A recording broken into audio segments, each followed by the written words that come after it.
Now, when the judge refused to look at the paper, the file that I brought to court for evidence, he motioned the secretary to take the paperwork back. He didn't look at it. And he said to me, has he been charged with anything? I said, he's currently on probation for the same and similar reasons he's getting a divorce. Now, he said to me,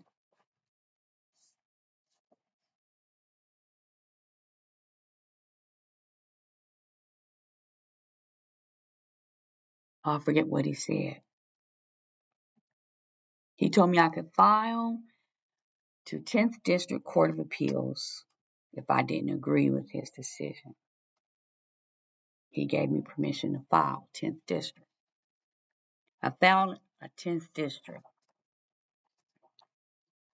I got the judgment entry, okay?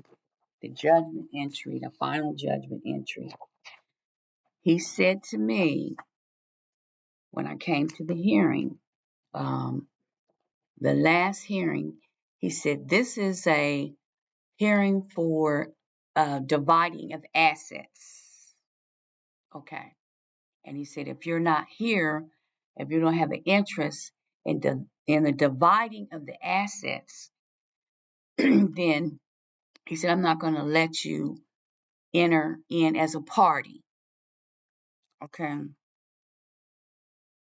Now that's irrelevant. Dividing of assets is irrelevant when you're talking about the child being raped by his parents. My position of being added as a party to take him away from both his parents and my mother. So dividing of assets wouldn't even be relevant. But in order to file at 10th District Court, I had to answer his question. Was I interested in the dividing of the assets? Now, if you don't answer the judge's question, his first question, when you file your brief, they don't read the rest of it because according to them, it's irrelevant that you didn't answer the question. So I had to be interested in the dividing of the assets in order to get him to read the brief. My position was, I had to tell him, I've been feeding Jabin for 4 years, his whole family, in order to get food to my grandsons, Laham and Isaiah, and Crystal brings her other kids over there. I had to make sure Jabin had a cabinet full of food and a refrigerator full of food so my grandson would eat. Laham told me Jabin and Isaiah ate steak and gave him a piece of broccoli.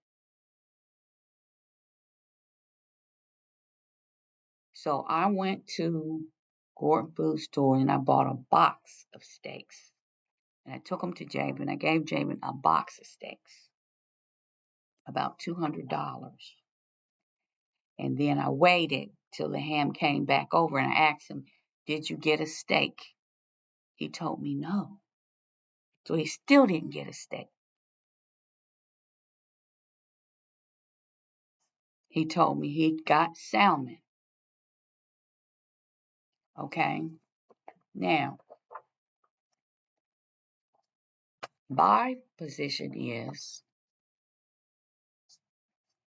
when Laham goes to Jabin's house, his clothes get lost and destroyed.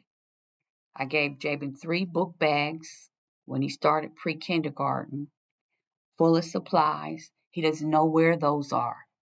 I said, Laham, where's your book bag? I don't know. He doesn't know because his father's not organized. His father doesn't know where his stuff is. So I bought school clothes when he went to kindergarten. I gave Christina about 5 suits. I took some clothes to Jabin's house because I want him to wear clothes, nice clothes to school. He started kindergarten in a long sleeve shirt and shorts, and I didn't like it. So I bought clothes. So what I did was I got my receipts offline and I made a folder of all the clothes that I bought for Laham, clothes that I bought for other grandkids. Okay.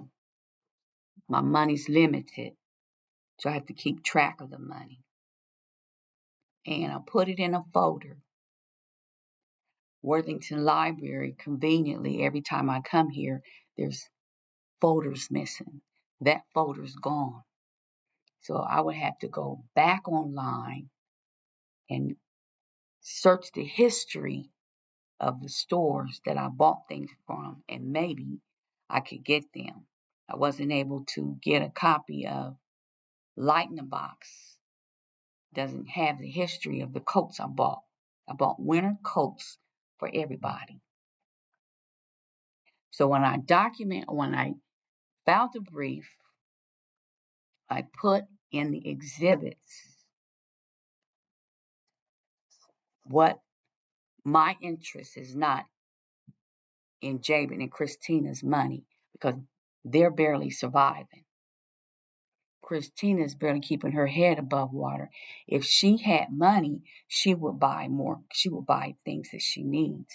I was giving them money for food and clothes.